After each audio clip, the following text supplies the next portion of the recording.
அனைவருக்கும் வணக்கம். நான் உங்கள் சிவா, சங்கத்தமிழ் ஐஏஎஸ் அகாடமி, புதுக்கோட்டை.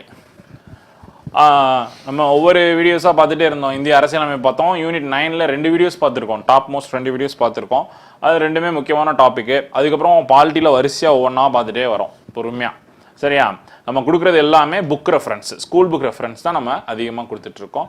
ஒரு சில விஷயத்துக்கு நம்ம இந்திய அரசியலமைப்பு வெங்கடேசன் அவர்கள் எழுதிய புத்தகமும், இந்தியன் பாலிட்டி இது லக்ஷ்மிகாந்த் அவருடைய புத்தகத்தையும் நம்ம எடுத்துக்கிறோம். சரிங்களா?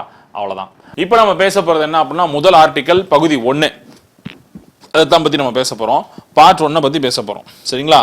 பார்ட் 1 அப்படின்றது என்ன அப்படின்னா, நல்லா தெரிஞ்சு வச்சுக்கோங்க. பார்ட் 1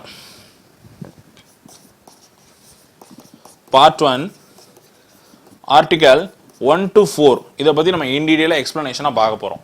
சரியா? பார்ட் 1 ஆர்டிகல் 1 to 4 இது என்ன சொல்லுது அப்படின்னா, இந்தியா அண்ட் இட்ஸ் ஸ்டேட்ஸ். சரியா? India and its states and UTs அதை பற்றி சொல்லுது. பார்ட் 1 ஆர்டிகல் 1 to 4 என்ன சொல்லுது அப்படின்னா, India and its states and UTs union பிரதேசங்கள், இந்தியாவின் மாநிலங்கள் மற்றும் யூனியன் பிரதேசங்கள். இது எந்த அட்டவணையில் இருக்கு அப்படின்னு பார்த்தோம்னா, ஷெட்யூல் 1ல இருக்கு. ஷெட்யூல் 1ல இருக்கு. சரிங்களா? அப்ப பார்ட் 1ன்றது என்ன அப்படின்னா, article 1 to 4 India and its states and UT. சரிங்களா? ஆர்டிகல் என்ன அப்படின்னா 1 to 4 பார்ட் 1. சரிங்களா? பார்ட் 1ல இருக்கு. சரியா? இது ஷெட்யூல் எதுல இருக்கு? ஷெட்யூல்ல 1ல இருக்கு. நம்ம 12 அட்டவணையை பத்தி பேசணும்ல, அதுல முதல் அட்டவணை என்ன சொல்லுது? இந்தியா மற்றும் India and it's union territories, India மற்றும் அதன் ஒன்றியங்களும் ஒன்றிய ஆட்சி பகுதிகளும் அப்படின்னு சொல்றதா இந்த ஆர்டிகல் ஷெட்யூல் 1. அதான் ஆர்டிகல் 1 to 4 இது எல்லாமே இதுல அடக்கும். சரிங்களா? சரி, இப்போ இதை பத்தி தான் பேச போறோம். First article 1. ஆர்டிகல் 1 ஒண்ணும்ல, ஃபர்ஸ்ட் ஆர்டிகல் 1ல இருந்து 4 வரைக்கும் சொல்லிடுறேன். அதை நீங்க ஃபர்ஸ்ட் கடகடன்னு எழுதிக்கோங்க. அடுத்து நம்ம ஒவ்வொன்றா டீடைலா எக்ஸ்பிளனேஷனா பார்ப்போம். ஆர்டிகல் 1 என்ன சொல்லுது, 2 என்ன சொல்லுது, 3 என்ன சொல்லுது, 4 என்ன சொல்லுதுன்ற எக்ஸ்பிளனேஷனோட பார்க்கலாம். சரியா? ஃபர்ஸ்ட் ஆர்டிகல் 1 எழுதிக்கோங்க. ஒன்றியத்தின் பெயர் மற்றும் எல்லைகள். ஒன்றியத்தின் பெயர் மற்றும் எல்லைகள். ஒன்றியம்னா யூனியன், யூனியன் அண்ட் இட்ஸ் டெரிட்டரிஸோட நேம். யூனியன் அண்ட் இட்ஸ் டெரிட்டரிஸோட நேம். தமிழ் இங்கிலீஷ்ல என்ன சொல்லணும் அப்படின்னா, names and boundaries of the UTs, names and boundaries of the union and territories, names and boundaries of the union and territories. ஒன்றியத்தின் பெயர் மற்றும் எல்லைகள். இதுதான் ஆர்டிகல் 1. சரியா? அடுத்து ஆர்டிகல் 4 ஆர்டிகல் 2 மன்னிச்சுக்கோங்க. ஆர்டிகல் 2 ஆர்டிகல் 2 என்ன சொல்லுது அப்படின்னா, இந்திய நல்லா கவனிக்கணும். இந்த பாயிண்ட் நல்லா கவனிச்சு எழுதணும். எல்லாருமே நல்லா தெளிவா எழுதி வச்சுக்கோங்க. நல்லா சொல்றேன், அழுத்தம் திருத்தமா சொல்றேன், நல்லா நோட் பண்ணிச்சுக்கோங்க. இந்திய ஒன்றியத்தில் இல்லாத புதிய மாநிலங்களை உருவாக்குதல் அல்லது சேர்த்தல். இந்திய ஒன்றியத்தில் இல்லாத புதிய மாநிலங்களை உருவாக்குதல் மற்றும் சேர்த்தல். இதான் 2வது. ஆர்டிகல் 2 என்ன சொல்லுது அப்படின்னா, இந்திய மாநிலத்துல, இந்திய ஸ்டேட்ல இல்லாத புதிய மாநிலங்களை உருவாக்குதல் மற்றும் சேர்த்தல். இதை பத்தி சொல்றதா ஆர்டிகல் 2. சரிங்களா? ஆர்டிகல் 2 என்ன சொல்லுது? இந்திய ஒன்றியத்தில் இல்லாத புதிய மாநிலங்களை உருவாக்குதல் மற்றும் சேர்த்தல். அடுத்து ஆர்டிகல் 3. ஆர்டிகல் 3 இந்திய ஒன்றியத்தில் உள்ள மாநிலங்களை, நல்லா கவனிங்க. ஆர்டிகல் 2 என்ன சொல்லுது அப்படின்னா, இந்திய ஒன்றியத்தில் இல்லாத புதிய மாநிலங்களை சேர்ப்பதற்கு. இந்த Indian territory there is no present of the state, எந்த ஒரு மாநிலமும் இல்லாத போது அதை இந்தியாக்குள்ள இணைக்கிறதுக்காக சொல்றதா ஆர்டிகல் 2. சரியா? we can enact by article 2. Article 3 என்ன சொல்லுது அப்படின்னா, இந்திய ஒன்றியத்தில் உள்ள மாநிலங்களின், இந்தியன் டெரிட்டரிஸ்ல உள்ள மாநிலங்களை புதிய மாநிலத்தை உருவாக்கவும், புதிய மாநிலத்தை உருவாக்கவும், நியூ ஸ்டேட்டை கிரியேட் பண்றதுக்கும், அண்டர் பவுண்டரிஸ் புதிய எல்லைகள் மற்றும் மாநில பரப்புகள் அவரோட பெயர்களை மாற்றுறதுக்கு யார்கிட்ட முழு அதிகாரம் இருக்குன்னா, பார்லிமெண்ட். அந்த வார்த்தை தான் நமக்கு ரொம்ப முக்கியம். ஆர்டிகல் 2 என்ன சொல்லுது அப்படின்னா, இந்திய மாநிலங்கள்ல இல்லாதது அப்படின்னு சொல்லி முடிச்சிட்டான். சரியா? அதாவது புதிய மாநிலங்களை உருவாக்குறது அப்படின்னு சொல்லி ஆர்டிகல் 2ல முடிச்சிட்டான். ஆனா இந்திய ஒன்றியத்தில் இருக்கின்ற மாநிலங்கள், இந்தியன் யூனியன்ல அட் பிரசன்ட்ல இருக்கிற ஸ்டேட்ஸோட மாநில பரப்புகள், ஸ்டேட் பவுண்டரிஸ், அண்டர் ரீஜியன்ஸ், இது எல்லாத்தையும் கிரியேட் பண்ற அதிகாரம் யார்கிட்ட தான் இருக்கு அப்படின்ற ஒரு ஸ்ட்ரிக்டா சொல்றான் அப்படின்னா பார்லிமெண்ட். அப்ப ஆர்டிகல் 2க்கு 3க்கு வித்தியாசம் தெரியுதா? இது நிறைய பேர் பரீட்சையில குழப்புவாங்க. இல்லாத மாநிலம் வந்தா ஆர்டிகல் 2, இருக்கின்ற மாநிலம் வந்தா ஆர்டிகல் 3. ஆர்டிகல் 3 என்ன சொல்லுதுன்னா நாடாளுமன்றத்துக்கு தான் முழு அதிகாரம் இருக்கு அப்படின்னு சொல்லுது. அதான் ஆர்டிகல் 3. ஆர்டிகல் 4 2 மற்றும் 3 கீழ், ஆர்டிகல் 2 மற்றும் 3 கீழ் செய்யக்கூடிய திருத்தங்கள், ஆர்டிகல் 2 மற்றும் 3 கீழ் செய்யக்கூடிய திருத்தங்கள் அட்டவணையான 1 மற்றும் 4 கண்டிப்பாக மாற்றம் ஏற்படும். ஆர்டிகல் 2 மற்றும் 3 செய்யப்படும் திருத்தங்கள் அட்டவணையான 1 மற்றும் 4 மாற்றங்கள் ஏற்படும். ஒண்ணுமில்ல, அட்டவணை ஒண்ணு என்ன சொல்லுது? India union and its states and territories. How many states now? அப்படின்னா 28 states and 9 UTs. அடுத்து 4வது என்ன சொல்லுது அப்படின்னா allocations of seats in Rajya Sabha. ஒவ்வொரு மாநிலத்திற்கும் ராஜ்யசபாவிற்கான இடஒதுக்கீடு, இதுல மாற்றங்களை கொண்டு வரும். அதான் சொல்லுது. ஆர்டிகல் 2 மற்றும் 3 கீழ் திருத்தம் செய்யப்படும் போது அட்டவணை 1 மற்றும் 4 மாற்றங்கள் ஏற்படும் அப்படின்னு வலியுறுத்தி சொல்றதா இந்த அட்டவணை ஆர்டிகல் 4. இப்போ 1ல இருந்து 4 எழுதியாச்சா? சரி, இப்போ ஆர்டிகல் 1னா என்ன, 2னா என்ன அப்படின்றத டிஃபைன் பண்ணி பார்க்க போறோம். சரிங்களா? அதாவது டிஃபைன்னா தேவையான வார்த்தைகளை மட்டும் எடுத்துக்க போறோம். போட்டித் தேர்வின் நோக்கில் என்னென்ன வார்த்தைகள் இருக்கு அப்படின்றத நம்ம எடுக்க போறோம். சரிங்களா? சரி, ஃபர்ஸ்ட் ஆர்டிகல் 1. ஆர்டிகல் 1 என்ன சொல்லுது உங்களுக்கே தெரியும். ஆர்டிகல் 1 என்ன சொல்லுது? ஒன்றியத்தின் பெயர் மற்றும் எல்லைகள், அதாவது யூனியனோட நேம் அண்டர் பவுண்டரிஸ், இதெல்லாம் சொல்றது தான். சரிங்களா? அடுத்து இந்த ஆர்டிகல் 1 பத்தி தான் இப்ப பேச போறோம். என்ன சொல்லுது அப்படின்னா இந்தியாவில் உள்ள மாநிலங்கள் மற்றும் யூனியன் பிரதேசங்கள். சரிங்களா? இந்தியாவில் உள்ள மாநிலங்கள் மற்றும் யூனியன் பிரதேசங்கள் அது எல்லாத்தையும் வரையறுக்கிறது ஆர்டிகல் 1. இந்தியாவில் உள்ள மாநிலங்கள் மற்றும் யூனியன் பிரதேசங்களை வரையறுக்கிறது ஆர்டிகல் 1. சரிங்களா? சரி, ஆர்டிகல் 1ல 2வது பாயிண்ட் என்ன சொல்லுது அப்படின்னா, ஃபர்ஸ்ட் பாயிண்ட் எல்லாத்துக்குமே தெரியும், ஸ்டேட்ஸ் அண்ட் யூடிஸ் அப்படின்னு சொல்றாங்க. ஆர்டிகல் 2ல ரொம்ப முக்கியமான பாயிண்ட் என்ன அப்படின்னா கரெக்டா நோட் பண்ணி வச்சுக்கோங்க. என்ன அப்படின்னா இந்திய அரசியலமைப்பில் எந்த ஒரு இடத்திலும் ஃபெடரேஷன் என்ற வார்த்தை கூறப்படவில்லை. அப்படின்னா கூட்டாட்சி என்ற வார்த்தை கூறப்படவில்லை. There is no presence of federation, the term, in the Indian Constitution. In the Indian Constitution, the term called federation is not mentioned anywhere in India. அப்ப federation சொல்லியா சார்? அப்ப என்னதான் சொல்லியிருக்காங்க? இந்தியா ஒரு கூட்டாட்சி நாடுன்னு சொல்றமே? இல்ல, நல்லா கவனிக்கணும். இந்தியா ஒரு பகுதி கூட்டாட்சி நாடு, குவாசி ஃபெடரல் அப்படின்னா சொல்லுவாங்க நம்மள. குவாசி ஃபெடரல் அப்படின்னா சொல்லுவாங்க நம்மள. சோ குவாசி ஃபெடரல் அப்படின்னா பகுதி கூட்டாட்சி நாடு. இந்தியா ஒரு பகுதி கூட்டாட்சி நாடு. அப்ப இந்தியால கான்ஸ்டிடியூஷன்ல ஃபெடரேஷன் என்ற வார்த்தை சொல்லப்பட்டிருக்கா அப்படின்னு கேட்டா இல்ல.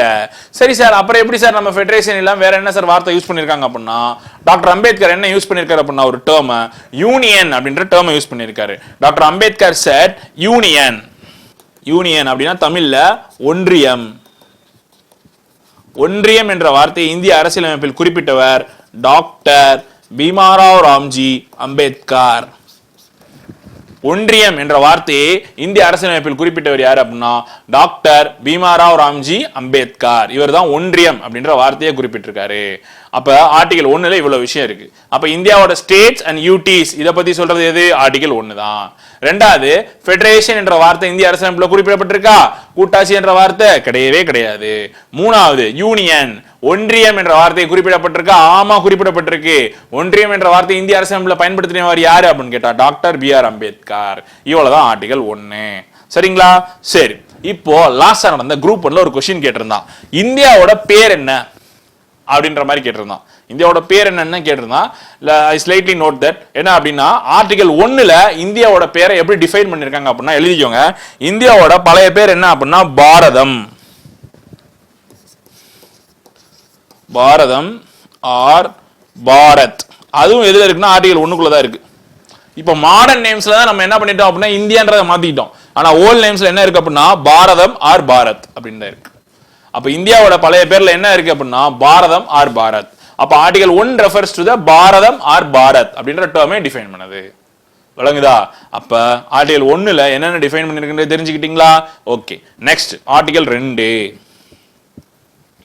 ஆர்டிகல் 2.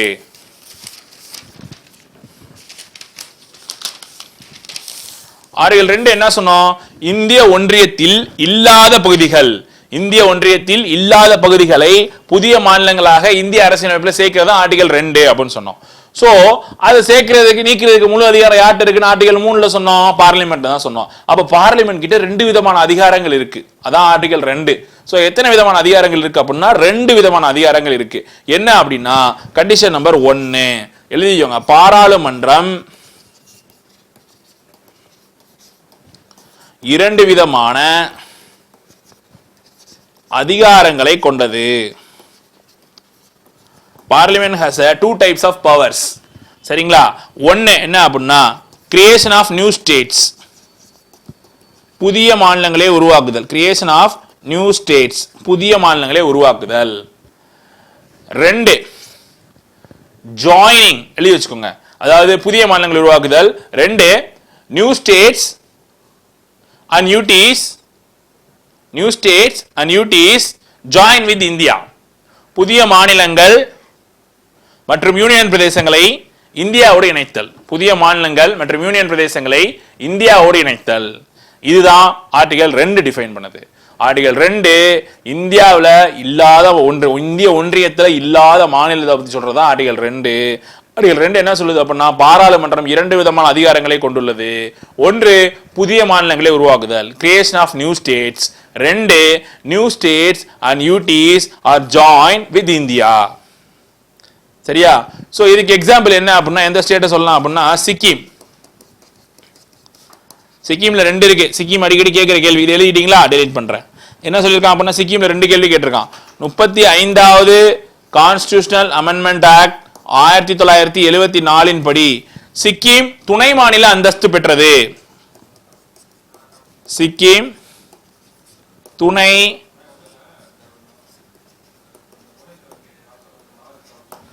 துணை மாநில அந்தஸ்து பெற்றது. 35வது சட்ட திருத்தம் 1974 படி சிக்கிம் துணை மாநில அந்தஸ்து பெற்றது.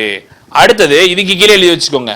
36வது சட்ட திருத்தம் 36 கான்ஸ்டிடியூஷன் அமெண்ட்மெண்ட் ஆக்ட் 1975. சரிங்களா? 36 constitution amendment act 1975 Sikkim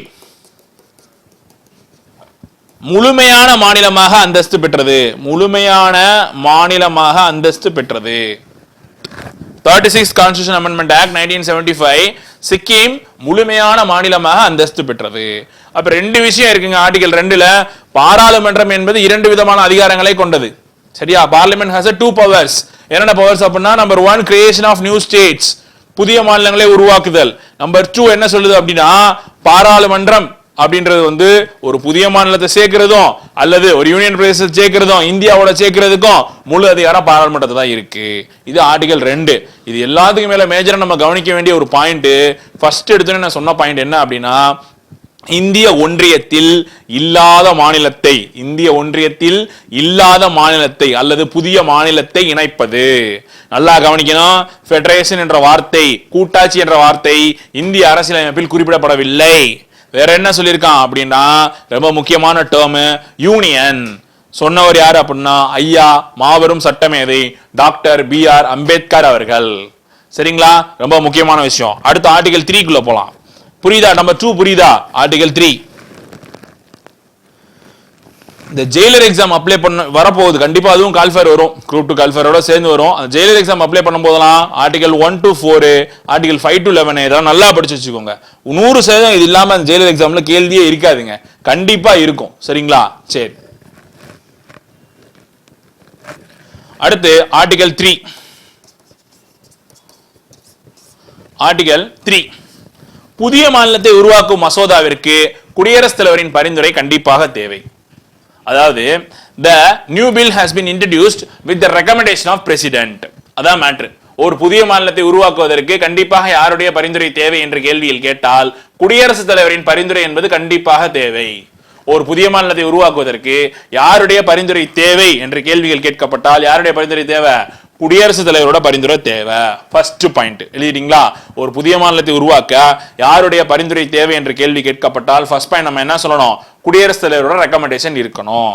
number 2 நல்லா கவனிச்சுக்கணும். என்ன அப்படின்னா இம்மசோதாவை நாடாளுமன்றத்தில் எந்த ஒரு அவையிலும் அறிமுகம் செய்யலாம். அப்ப இம்மசோதா ஃபர்ஸ்ட் பாயிண்ட் சொல்லிட்டேன், ஒரு புதிய மசோதா அறிமுகப்படுத்தணும் அப்படின்னா யாரோட ரெக்கமெண்டேஷன் இருக்கணும்? பிரசிடென்ட் அப்படின்ற ஒரு ரெக்கமெண்டேஷன் இருக்கணும். ரெண்டாவது பாயிண்ட் என்ன சொல்றாங்க அப்படின்னா, பில் ஒரு மசோதாவை அறிமுகப்படுத்துறோம் அப்படின்னா யாருடைய ஒப்புதல் தேவை? பாராளுமன்றத்தில் எந்த ஒரு அவையில வேணாலும் அறிமுகம் செய்யலாம். லோக்சபால அறிமுகம் செய்யலாம் அல்லது ராஜ்யசபால அறிமுகம் செய்யலாம். சரிங்களா? லோக்சபால அறிமுகம் செய்யலாம் அல்லது ராஜ்யசபால அறிமுகம் செய்யலாம். எந்த அவையில வேணாலும் அறிமுகம் செஞ்சுக்கலாம். சரிங்களா? அடுத்தது இதுக்கு எடுத்துக்காட்டு என்ன பில்லு சொல்லலாம் அப்படின்னா, ஆந்திர பிரதேஷ் தெலுங்கானா பில்ல சொல்லலாம். ஆந்திர பிரதேசல இருந்து தெலுங்கானா பிரிஞ்சிச்சுல, அந்த விஷயத்த சொல்லலாம். சரிங்களா? இது ஒரு விஷயம். அடுத்து ரொம்ப முக்கியமான விஷயம், ஆர்டிகல் 2 புரிஞ்சுங்களா? அதாவது குடியரசுத் தலைவர் பிரசிடென்ட் என்ன பண்ணலாம் அப்படின்னா ஒரு மசோதாவை இன்ட்ரோடியூஸ் பண்றாரு. அது இன்ட்ரோடியூஸ் பண்றதுக்கு ஒரு ரெக்கமெண்டேஷன் கண்டிப்பா இருக்கணும். இந்த பில் எந்த அவையில வேணாலும் அறிமுகம் செஞ்சுக்கலாம். போத் ஹவுசஸ்னா என்ன? லோக்சபா ஆர் ராஜ்யசபா. அடுத்து மூணாவது என்ன சொல்லலாம் அப்படின்னா, எடுத்துக்காட்டு என்ன சொல்லலாம் அப்படின்னா இது அந்தமான் சொல்லிட்டேன் பாருங்க, ஆந்திரால இருந்து தெலுங்கானா பிரிக்கப்பட்டது. சரிங்களா? அடுத்து ஆர்டிகல் 4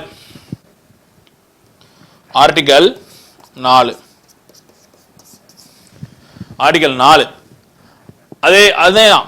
அதாவது இந்த மசோதாவை லோக்சபால எந்த அவையில வேணாலும் அறிமுகம் செய்யலாம்னு சொன்னோம். எந்த அவையில வேணாலும் அறிமுகம் செய்யலாம்னு சொன்னோம். லோக்சபாலையும் பண்ணிக்கலாம் அல்லது ராஜ்யசபாலையும் பண்ணிக்கலாம்னு சொன்னோம். இந்த மசோதா அறிமுகம் செய்யும் போது கண்டிப்பா ஒரு புதிய மாநிலத்தை உருவாக்கும் போது அந்த மசோதா என்ன மசோதாவை இருக்கணும் அப்படின்னா சிம்பிள் மெஜாரிட்டி. தமிழ்ல சொல்லணும் அப்படின்னா எளிய பெரும்பான்மை. ஒரு மாநிலத்தை உருவாக்குவதற்கு என்ன தேவை என்று கேள்வி கேட்டால் எளிய பெரும்பான்மை தேவை.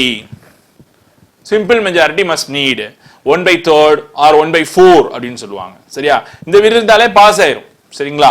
அடுத்த பாயிண்ட் எழுதி வச்சுக்கோங்க. என்ன அப்படின்னா ஃபர்ஸ்ட் இங்கிலீஷ்ல if any states or union territory has been enacted to the Indian Union by the simple majority, it's not considered as a constitutional amendment act of article 368. It not considered as a constitutional amendment act article 368. என்ன சொல்றான் அப்படின்னா, இவ்வாறு திருத்தம் செய்யப்பட்டு, தமிழ் எழுதுறவங்க, இவ்வாறு திருத்தம் செய்யப்பட்டு மாநிலங்கள் அல்லது யூனியன் பிரதேசங்கள் இந்திய பிரதேசத்துடன் இணைக்கப்படும் போது ஆர்டிகல் 368 அரசியலமைப்பு சட்ட திருத்தமாக கருதப்பட முடியாது. ஆர்டிகல் 368 அரசியலமைப்பு சட்ட திருத்தமாக கருதப்பட முடியாது. இதுதான் இங்க பாயிண்ட். புரியுதா? ஆர்டிகல் 368 கீழ் அரசியலமைப்பு சட்ட திருத்தமாக கருதப்பட முடியாது. ரொம்ப முக்கியமான பாயிண்ட் இது. புரியுதா? அடுத்த பாயிண்ட், இந்தியாவிற்கு வெளியிலிருந்தும் பெரும் பகுதிகள். இப்போ பாத்தீங்க அப்படின்னா பங்களாதேஷ் இருக்கு. பங்களாதேஷ்ல இருந்து மே 1, 2015 அப்படின்னைக்கு நம்ம 100வது சட்ட திருத்தம் போட்டு என்ன பண்ணோம் அப்படின்னா அங்க இருந்து ஒரு சில பகுதிகளை எடுத்துக்கிட்டோம். நம்மகிட்ட இருந்து ஒரு சில பகுதிகளை அவங்களுக்கு கொடுத்தோம். ஞாபகம் இருக்கா? மே 1 அது கூட பழைய டிஎன்பிசி 2018 குரூப் 2ல கேள்வியாவே இருந்துச்சு. சரிங்களா? கரண்ட் அஃபேர்ஸ் ரிலேட்டடாகவும் சொல்லலாம், கான்ஸ்டிடியூஷன் ரிலேட்டடாகவும் அந்த கேள்வியை சொல்லலாம். சோ அந்த மாதிரி கொடுக்கிறது. சோ எழுதி வச்சுக்கோங்க, இந்தியாவிற்கு வெளியிலிருந்து பெரும் பகுதிகள் சிறப்பு பெரும்பான்மையின் மூலம் இணைக்கப்படும். இந்தியாவிற்கு வெளியிலிருந்து பெரும் பகுதிகள் சிறப்பு பெரும்பான்மையின் மூலம் இணைக்கப்படும். The outermost part of the India, it must be considered as a special majority. சரிங்களா? ஸ்பெஷல் மெஜாரிட்டி மூலம் இணைக்கப்படும். சரியா? அப்ப 4 இது பார்த்திருக்கோம். சரிங்களா? இந்த 4மே ரொம்ப ரொம்ப முக்கியமான விஷயம். சரியா? இந்த 4மே ரொம்ப ரொம்ப முக்கியமான விஷயம். அடுத்தது இதுக்கு ஒரு கேஸுங்க, ஒரே ஒரு கேஸ், அதை மட்டும் படிச்சுக்கிட்டா போதும். இது கண்டிப்பா என்னோட கெஸ் படி குரூப் 1ல தான் இந்த கேஸோட கேள்வி இருக்கும். அப்படி இல்லாட்டினா chief Jailer exam R assistant Jailer எக்ஸாம்ல தான் இந்த கேள்வி இருக்கும். குரூப் 2ல இது பெரும்பான்மையா அந்த கேஸ் வர்றது ரொம்ப ரேர். ஜஸ்ட் நம்மளுக்கு பழக்கப்பட்ட கேஸ் தான். பிரியாம்பல்ல பார்த்தோம்ல பெருபாரி யூனியன் கேஸ், அதுதான் 1960 பெருபாரி யூனியன் கேஸ்.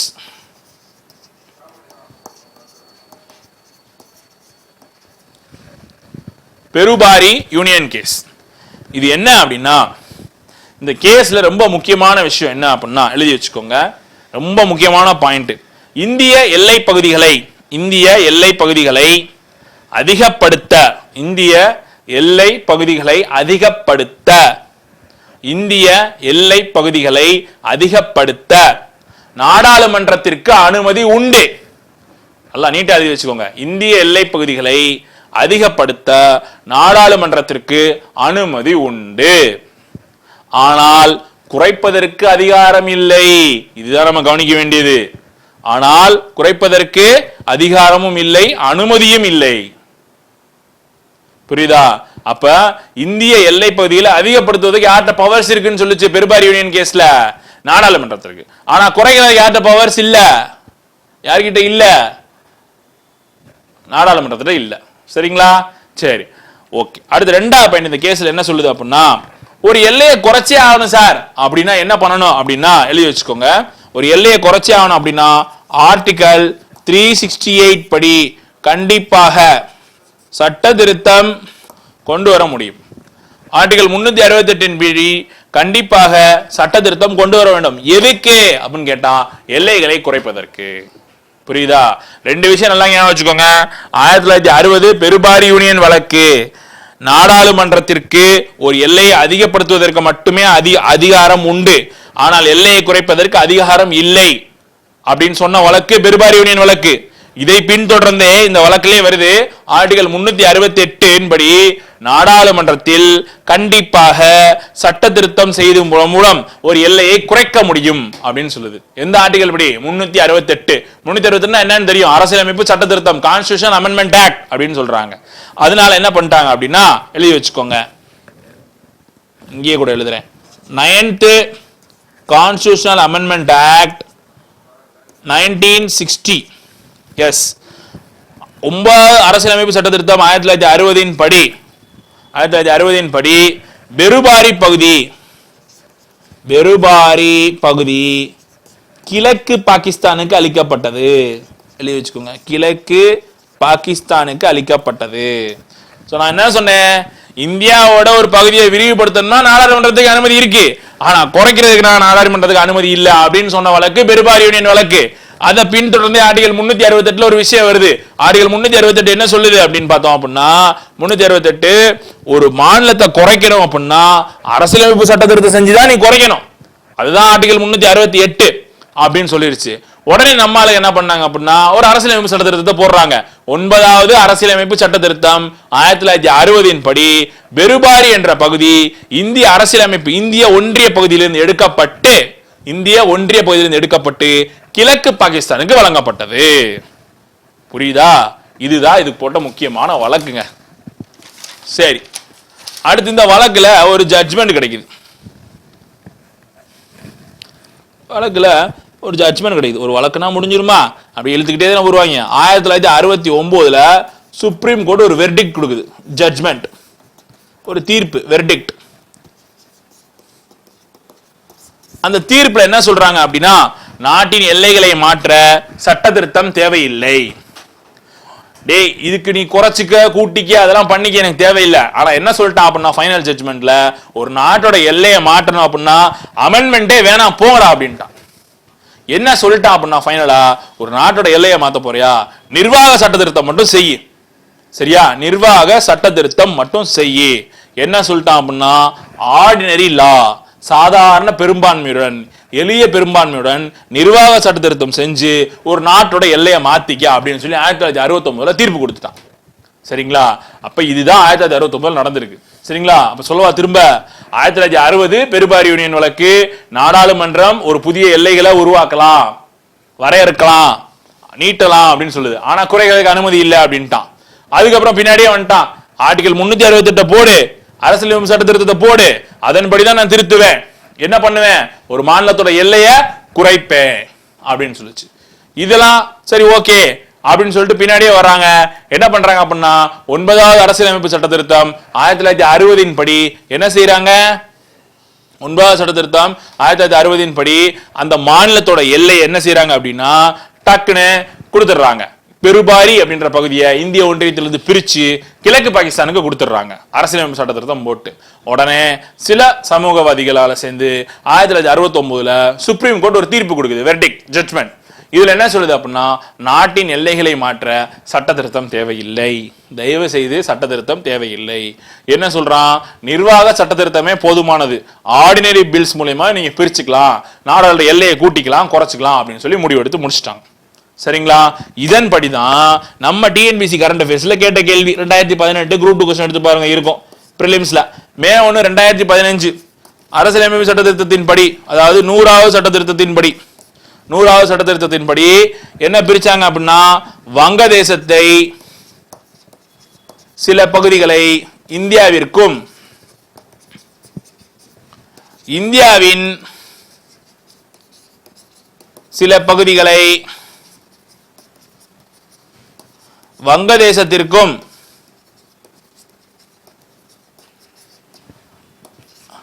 இந்தியாவின் சில பகுதிகளை வங்கதேசத்திற்கும் பிரிக்கப்பட்டது. சரியா? இதுதான். சோ பங்களாதேஷ், இந்தியா வந்து பங்களாதேஷ்க்கு எத்தனை பகுதிகளை கொடுத்துச்சு அப்படின்னா, இந்தியா வங்கதேசத்துக்கு எத்தனை பகுதிகளை கொடுத்துச்சுன்னா 111 பகுதிகளை. இந்தியா வங்கதேசத்துக்கு எத்தனை பகுதிகளை கொடுத்துச்சு? 111 பகுதிகளை கொடுத்துச்சு. அதே மாதிரி பங்களாதேஷ் இந்தியாவுக்கு எத்தனை பகுதிகளை கொடுத்துச்சு அப்படின்னா 51 பகுதிகளை கொடுத்துச்சு. இதெல்லாம் பழைய கரண்ட் அஃபேர்ஸ், இருந்தாலும் ஜஸ்ட் தெரிஞ்சு வச்சுக்கோங்க. இந்தியா வங்கதேசத்துக்கு கொடுத்த மொத்த பகுதிகளோட எண்ணிக்கை எத்தனை? 111. பங்களாதேஷ் இந்தியாவுக்கு கொடுத்த பகுதிகளோட எண்ணிக்கை எத்தனை? 51. புரியுதா? சரி, இப்போ ஆர்டிகல் 1ல இருந்து 4 நம்ம தெளிவா பார்த்தாச்சு. இன்னும் இந்த டாபிக் முடியல. சரிங்களா? சரி, பார்ட் 2ல பார்க்கலாம்.